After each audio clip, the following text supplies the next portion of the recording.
You ask Tiger to calculate. This deals with finding the midpoint between 2 points.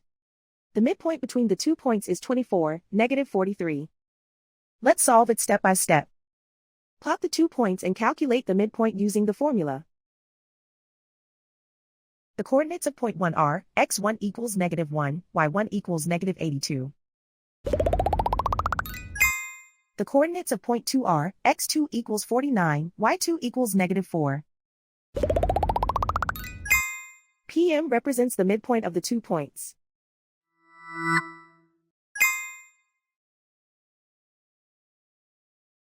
Use the x values in the midpoint formula to find the midpoints x. x1 equals negative 1. x2 equals 49.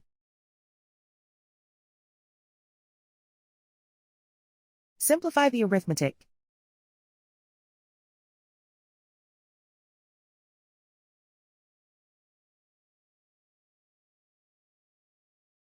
Use the y values in the midpoint formula to find the midpoints y.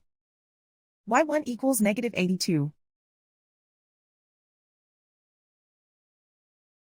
y2 equals negative 4.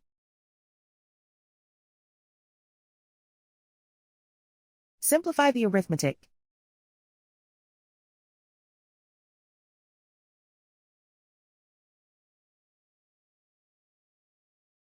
And so, the midpoint is 24, negative 43.